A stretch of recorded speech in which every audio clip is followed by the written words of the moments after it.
जय माता दी। मेरे सभी प्यारे दोस्तों, मैं लक्ष्मी शर्मा बड़ों को चरण स्पर्श, छोटों को प्यार और बराबर वालों को दिल से नमस्कार करती हूँ।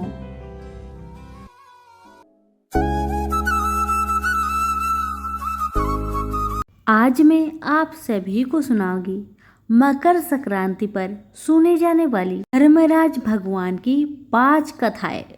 धर्मराज जी का व्रत मकर संक्रांति के दिन से शुरू किया जाता है। धर्मराज जी के व्रत की कथा वर्ष भर तक सुनी जाती है। ये यमराज है, इन्हीं को धर्मराज जी के नाम से जाना जाता है। कहते हैं कि जिस घर में स्त्री या पुरुष धर्मराज जी की कथा को श्रद्धापूर्वक प्रतिदिन पढ़ते या सुनते हैं, वे दुखों से मुक्त हो जाते हैं। मृत्यु पश्चात उन्हें यमलोक के मार्ग में कोई कष्ट नहीं होता तथा शीघ्र ही उन्हें स्वर्ग तथा मोक्ष प्राप्त होता है। तो आइए सुनते हैं धर्मराज जी की कथाएं। सभी प्रेम से बोले धर्मराज भगवान की जय। प्राचीन समय की बात है। एक नगर में 2 सेठानियां रहती थी।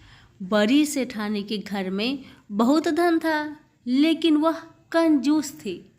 छोटी सेठानी के घर में धन कम था, लेकिन वह मन से बहुत दयालु और मददगार थी।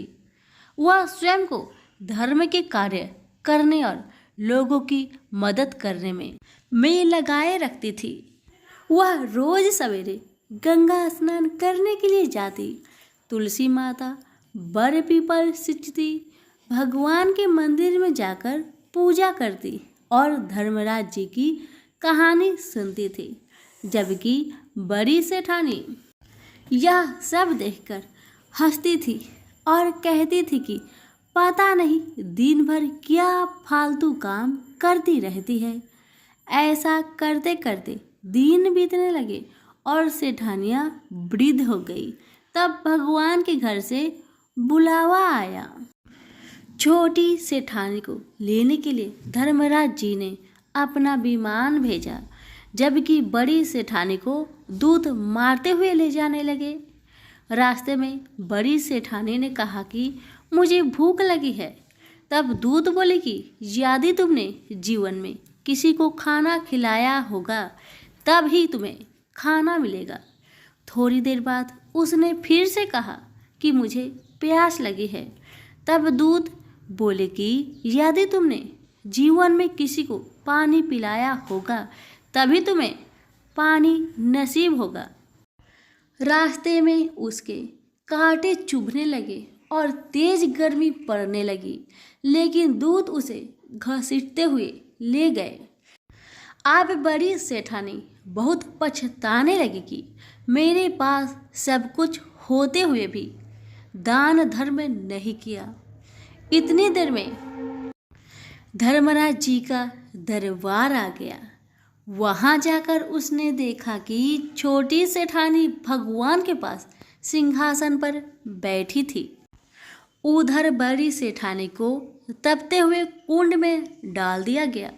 तब बड़ी सेठानी बोली कि मुझे 1.25 पहर का समय दीजिए, मैं वापस आकर दंड भोग लूंगी। धर्मराज बोले ठीक है। बड़ी सेठानी के शरीर में वापस प्राण डाल दिए गए। धरती पर आते ही उसने पंडितों को बुलाकर धर्मराज जी की कहानी सुनी और सब तरह के दान धर्म किए। इतने में समय पूरा हो गया। अब की बार बड़ी सेठानी को लेने धर्मराज जी का विमान आया। 1.25 पहर के दान धर्म और धर्मराज जी की कहानी सुनने से बड़ी सेठानी को स्वर्ग की प्राप्ति हुई। धर्मराज जी ने जैसी कृपा सेठानी पर की वैसी सब पर करना। धर्मराज जी की कहानी सुनने वाले, कहने वाले, हुक्कार भरने वाले और पूरे परिवार पर करना। तो सभी प्रेम से बोले धर्मराज भगवान की जय। किसी गांव में एक बुढ़िया रहती थी। वह बहुत नियम धर्म से व्रत रखा करती थी। एक दिन भगवान के घर से यमदूत उसे लेने आ गए और वह उनके साथ चल पड़ी। चलते चलते एक गहरी नदी आई तो यमदूत बोले कि माई, तुमने गोदान की हुई है या नहीं? बुढ़िया ने उनकी बात सुनकर मन में श्रद्धा से गाय का ध्यान किया तो वह उनके समक्ष आ गई और बुढ़िया उस गाय की पूंछ पकड़कर नदी पार कर गई। वह यमदूतों के साथ फिर आगे बढ़ी तो काले कुत्ते आ गए। यमदूत फिर बोले, कुत्तों को खाना दिया था। बुढ़िया ने मन में कुत्तों का ध्यान किया तो वे रास्ते से चले गए। अब बुढ़िया फिर से आगे बढ़ने लगी तो रास्ते में कौवे ने उसके सिर में चोंच मारनी शुरू कर दी। तो यमदूत बोले कि ब्राह्मण की बेटी के सिर में तेल लगाया था। बुढ़िया ने ब्राह्मण की बेटी का ध्यान किया तो कौवे ने चोंच मारनी बंद कर दी। कुछ आगे बढ़ने पर बुढ़िया के पैर में कांटे चुभने लगे तो यमदूत बोले कि खराऊ आदि दान की है। बुढ़िया ने उनका ध्यान किया तो खराऊ उसके पैरों में आ गई। बुढ़िया फिर आगे बढ़ी तो चित्रगुप्त जी ने यमराज से कहा कि आप किसे लेकर आए हो? यमराज जी बोले कि बुढ़िया ने दान पुण्य तो बहुत किए हैं, लेकिन धर्मराज जी का कुछ नहीं किया, इसलिए आगे द्वार इसके लिए बंद है। सारी बात सुनने के बाद बुढ़िया बोली कि आप मुझे सिर्फ 7 दिन के लिए वापस धरती पर भेज दो। मैं धर्मराज जी का व्रत और उद्यापन करके वापस आ जाऊंगी। बुढ़िया माई वापस धरती पर अपने गांव आ गई और गांव वालों ने उसे भूतनी समझकर अपने दरवाजे बंद कर दिए। वह जब अपने घर गई तो उसके बहू बेटे भी दरवाजे बंद करके बैठ गए। बुढ़िया ने कहा कि मैं भूतनी नहीं हूँ, मैं तो धर्मराज जी की आज्ञा से वापस धरती पर 7 दिन के लिए आई हूँ। इन 7 दिनों में धर्मराज जी का व्रत और उद्यापन करूंगी, जिससे मुझे परलोक में जगह मिलेगी। बुढ़िया की बातों से आश्वस्त होकर बहू बेटे उसके लिए पूजा की सारी सामग्री एकत्रित करते हैं। लेकिन जब बुढ़िया कहानी कहती है तब वह हुक्कारा नहीं भरते, जिससे बुढ़िया फिर अपनी पड़ोसन को कहानी सुनाती है और वह हुक्कारा भरती है। 7 दिन की पूजा व्रत व उद्यापन के बाद धर्मराज जी बुढ़िया को लेने के लिए विमान भेजते हैं। स्वर्ग का विमान देख उसके बहू बेटों के साथ सारे गांव वाले भी स्वर्ग जाने को तैयार हो गए। बुढ़िया ने कहा कि तुम कहाँ तैयार हो रहे हो? मेरी कहानी तो केवल पड़ोसन ने सुनी है, इसलिए वही साथ जाएगी। सारे गांव वाले बुढ़िया से धर्मराज जी की कहानी सुनने का आग्रह करते हैं। तब बुढ़िया उन्हें कहानी सुना देती है। कहानी सुनने के बाद सारे ग्रामवासी विमान में बैठकर स्वर्ग जाते हैं। तो धर्मराज जी कहते हैं, मैंने तो विमान केवल बुढ़िया को लाने भेजा था। बुढ़िया माई कहती है कि हे धर्मराज, मैंने जो भी पुण्य किए हैं उसमें से आधा भाग आप गांव वालों को दे दो। इस तरह से धर्मराज जी ने ग्रामवासियों को भी स्वर्ग में जगह दे दी। हे धर्मराज महाराज, जैसे आपने बुढ़िया के साथ सभी गांव वालों को भी स्वर्ग में जगह दी, उसी तरह से हमें भी देना। कहानी सुनकर हुक्कारा भरने वालों को भी और कहानी कहने वालों को भी जगह देना। तो सभी प्रेम से बोलिए धर्मराज भगवान की जय हो। कहानी।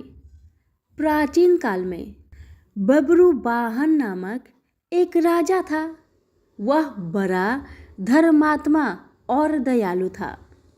उसके राज्य में हरिदास नाम का एक ब्राह्मण था। हरिदास बड़ा तपस्वी था। उसकी पत्नी का नाम गुणवती था। वह बहुत ही सुशील और धर्मवती थी। गुणवती पतिव्रता और भगवान की बड़ी भक्त थी। गुणवती ने अपने जीवन में सभी देवी देवताओं की उपासना की। एकादशी, महाशिवरात्रि तथा जन्माष्टमी आदि सभी व्रत विधि विधान से करती थी। वह यथाशक्ति दान पुण्य भी करती थी। अतिथि सेवा से भी कभी विमुख नहीं रही। इस प्रकार जीवन भर वह धर्म परायण रही। वृद्धावस्था में जब उसका देहांत हुआ तो धर्मराज जी के दूत उसे आदरपूर्वक धर्मराजपुर ले गए। धर्मराजपुर में सुंदर सिंहासन पर धर्मराज जी भगवान विराजमान थे। उनके पास ही चित्रगुप्त जी का स्थान था। चित्रगुप्त जी मृत प्राणियों के पाप पुण्य का लेखा धर्मराज जी को सुना रहे थे। गुणवती भयभीत हुई, वहां नीचे मुंह करके खड़ी हो गई। चित्रगुप्त जी ने उसके पाप पुण्य का ब्यौरा धर्मराज जी को दिया, जिसे सुनकर धर्मराज जी को प्रसन्नता हुई, किंतु कुछ उदासी उनके मुखमंडल पर छा गई। यह देखकर गुणवती ने पूछा, मैंने अपने जीवन में कोई दुष्कर्म नहीं किया, फिर भी आपके मुख पर उदासी क्यों है? कृपा करके बताए धर्मराज जी। धर्मराज जी ने कहा, हे देवी, तुमने सभी देवी देवताओं को व्रत आदि से संतुष्ट किया है, लेकिन मेरे नाम से तुमने कुछ भी पूजा पाठ या दान पुण्य आदि नहीं किया। यह सुनकर गुणवती ने धर्मराज जी से क्षमा याचना की और कहा कि मैं आपकी उपासना नहीं जानती थी। कृपा करके वो उपाय बतलाए जिससे सभी मनुष्य आपकी कृपा के पात्र बन सके।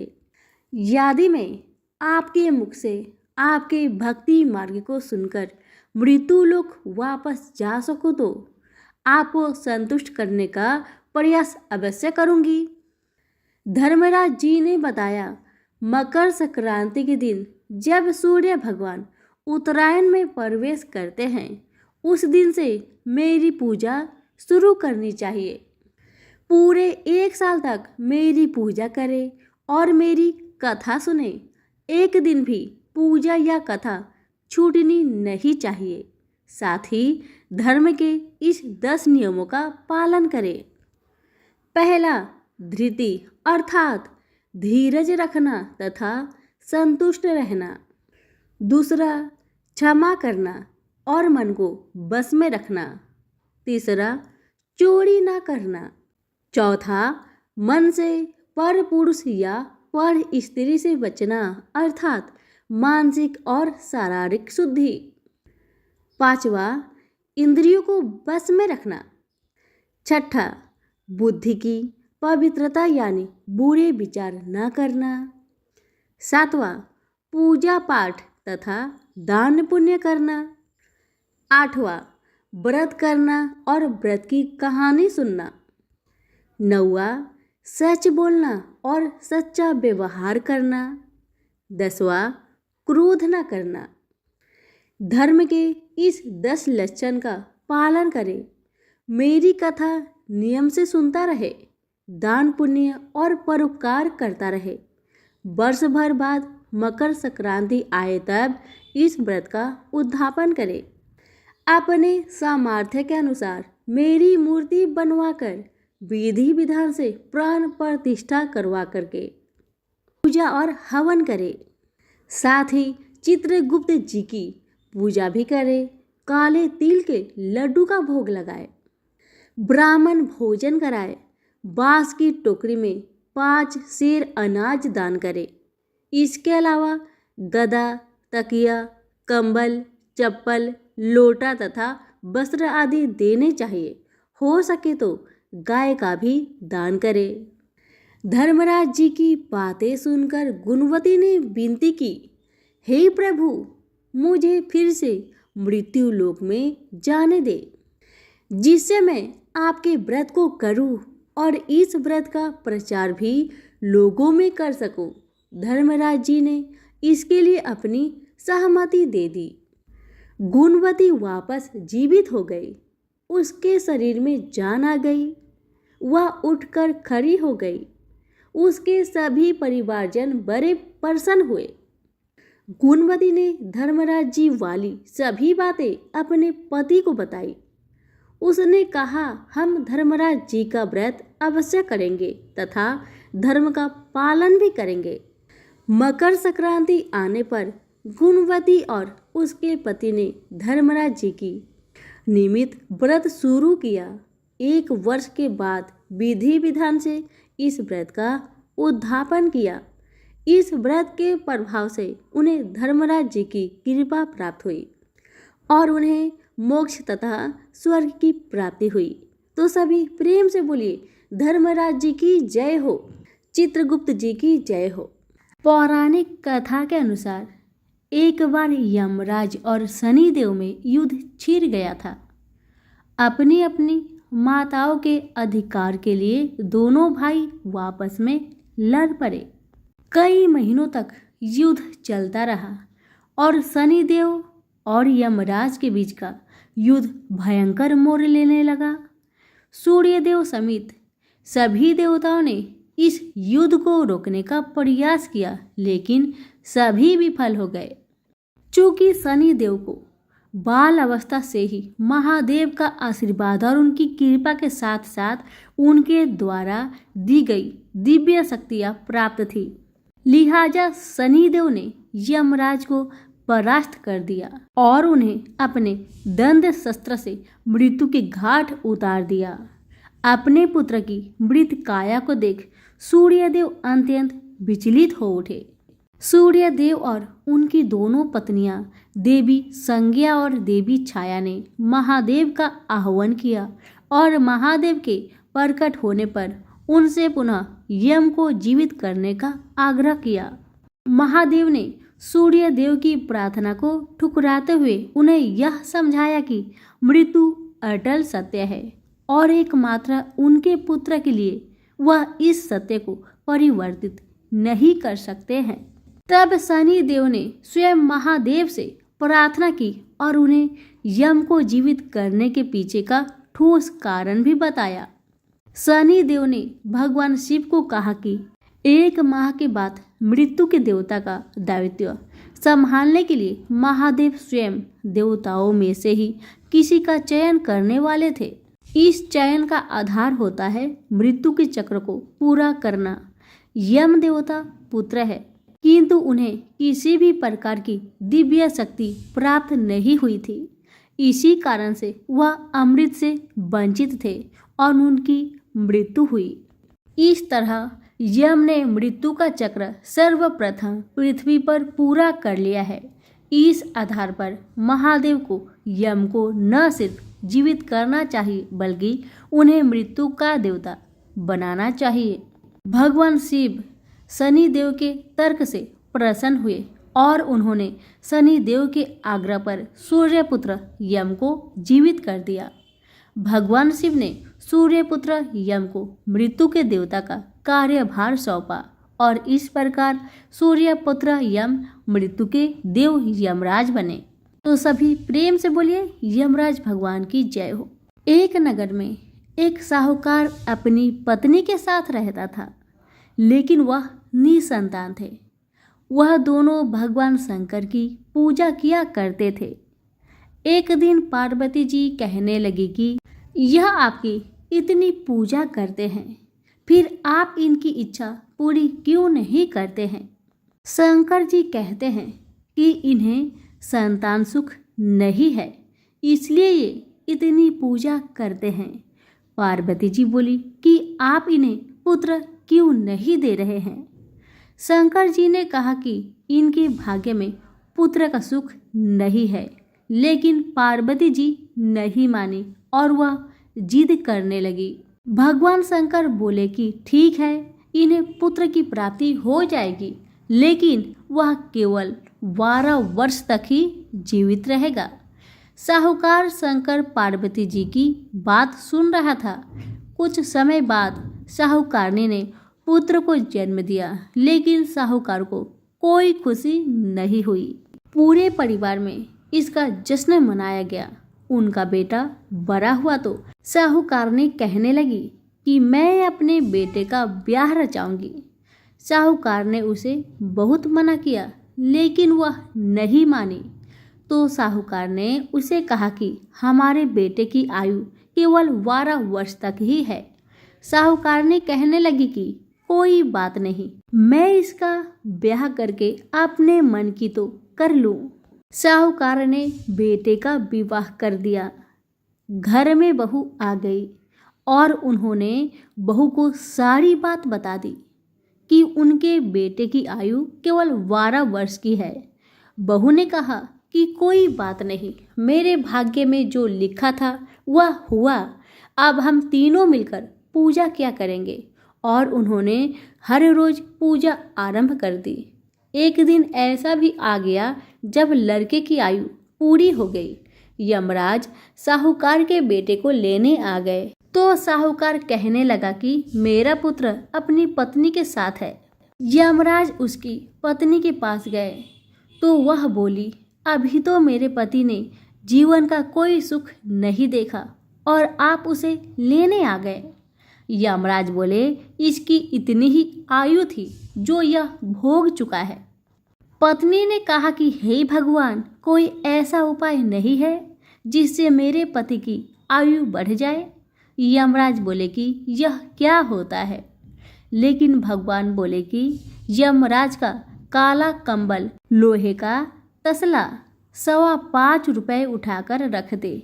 1 वर्ष पूरा होने पर यह किसी को दे देना, तुम्हारे पति की आयु लंबी हो जाएगी। जैसा भगवान ने बताया, बहू ने ऐसा ही किया और उसके पति की आयु लंबी हो गई। तो सभी प्रेम से बोले, यमराज भगवान की जय।